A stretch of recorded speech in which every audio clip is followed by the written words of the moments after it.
Hello, my name is Dr. Austin Menzmer and I'm a plant ecologist. In the next few minutes, I'm going to share with you what I've learned over the past 5 years of my time here at the University of Georgia. My specialty is studying the impacts of disturbances such as windstorms and logging on herbaceous species in the southeastern United States. Herbaceous species such as wildflowers are pretty much any green leafy plant that is close to the ground and doesn't have bark. Climate change is causing an increase in the ability of windstorms to cause damage or even death to plant species. This damage or death is known as severity. Climate change is also causing an increase in how frequently these storms occur. As herbaceous species make up around 90% of all forest species, they are a great choice for studying how to preserve diversity, otherwise known as how many species are present in a given area, as well as how much of each species is present. As you might imagine, it's close to impossible to predict where a windstorm will occur and the level of damage it will cause to the plant species in its path. That's the beauty of an experimental wind disturbance, which is where human scientists cut down the trees in a manner that mimics how a windstorm would. We get to have control over where the disturbance occurs and the disturbance severity. My first study was conducted in an experimental wind disturbance in central Georgia. There were 3 different sections of forest with varying levels of severity. One where all the trees were cut down, the second where half of the trees were cut down, and the third where none of the trees were cut down. I then collected herbaceous species diversity data 1 year, 3 years, and 4 years after the disturbance. I found that 1 year after the disturbance, herbaceous diversity was highest in the forest section where all the trees were cut down, but that effect lessened 3 and 4 years after the disturbance. You probably won't be surprised to hear that the levels of available light reaching the forest floor, aka where herbaceous species grow, is super important in determining which species grow where. My first study was conducted in a closed canopy forest, meaning that there are a lot of trees which causes maximum shade and minimal light to reach the forest floor. Before the experimental wind disturbance was created and all the trees were cut down in that one section, most of the herbaceous species present were likely shade-loving species. But when all the trees were cut down, that created an environment where lots of sun-loving species could start to grow. So I'm not too surprised that I saw herbaceous species diversity increase in the section that had the highest severity, likely due to the increase in light levels. My first study taught me that herbaceous diversity will increase with increasing disturbance severity. The idea that disturbances can increase species diversity assumes that there is a more patchy or heterogeneous environment after the disturbance when compared to before the disturbance. This works great in a closed canopy forest such as at my first site, where there is a noticeable change in light from before the disturbance to after the disturbance. But how would herbaceous diversity respond to a disturbance in an open canopy forest, where there is minimal shade and plenty of sun, with few trees, even before a windstorm comes through?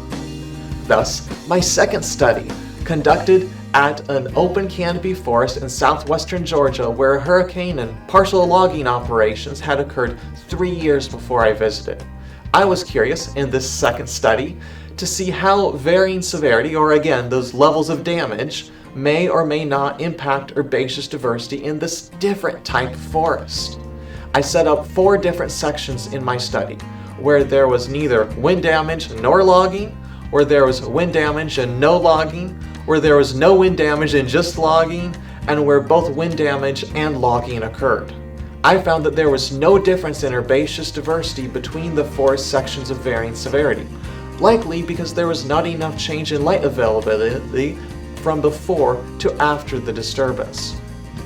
You may have noticed that in both of my first 2 studies, I was collecting data within 5 years of the disturbance. You may have also noticed that I said the difference or lack of difference in herbaceous diversity between forest sections of varying severity was likely due to light levels. That's because I was unable to actually collect data on light levels in my first 2 studies. For my third study, I had two goals. One, to study the long-term impact of disturbance severity on herbaceous diversity over the span of decades. Secondly, I wanted to quantitatively measure light levels in each forest section of varying severity. Then I could conclusively say that the response of herbaceous diversity to varying severity was or was not influenced by a change in light levels. Fortunately, a prior lab member had started a study that I was able to continue. In 1999, a windstorm and partial logging operations occurred at a state park in western Tennessee. In 2001, just 2 years after the disturbance, my colleague collected data on both light levels and herbaceous diversity in logged and unlogged sections of that closed canopy forest.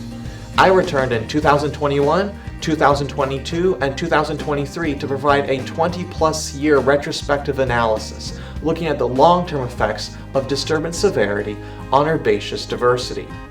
I found, through analyzing my colleagues' data as well as my own, that neither 2 years after the disturbance nor 20-plus years after the disturbance were there any differences in herbaceous diversity between the logged and unlogged sections of forest. Furthermore, there were minimal differences in light levels between forest sections in any year. This non-difference of diversity may be due to the lack of major difference between the sections' light levels. Also, the storm and subsequent logging were of moderate severity, so there may not have been quite as much damage or difference between forest sections' forest floor as first thought. Thirdly, there may have been some noticeable relationship between disturbance severity and herbaceous diversity 1 year after the disturbance, like at my first study, but that's data that I don't have. While these findings may be a little disappointing at first, this third study is a valuable contribution to the literature, as there are very few long-term studies of herbaceous species response to wind and logging over multiple decades. My study supports the validity of short-term studies, less than 5 years, their predictions about long-term trends. As the trend in 2021 to 23 is the same as in 2001, we can confidently assert that the 2001 pattern is still holding 20 years later. In summary, I found that herbaceous diversity increased with increasing disturbance severity 1 year after disturbance in a closed canopy forest. That herbaceous diversity did not have any discernible relationship with disturbance severity 3 years after disturbance in an open canopy forest, and that 20-plus years after a disturbance in a closed canopy forest, herbaceous diversity does not appear to be impacted by disturbance severity. In the future, I'd love to collect data on both light levels and herbaceous diversity in different types of forest with varying disturbance types and severity. Collecting data over multiple consecutive years, starting with 1 year after the disturbance, would be ideal. For most of my life, I never paid attention to wildflowers or other herbaceous species. I never realized that herbaceous species comprise the vast majority of forest species, or the threats of climate change through an increasing frequency and severity of storms to this layer of the forest. I never realized how enjoyable it was to go for a hike and be able to identify different flower species. Over the past 5 years, however, I have realized the professional importance and the personal enjoyment of stopping to smell the roses, so to speak. If you have an interest in learning more about plants, please drop me a comment on this video. I'd love to have a conversation with you.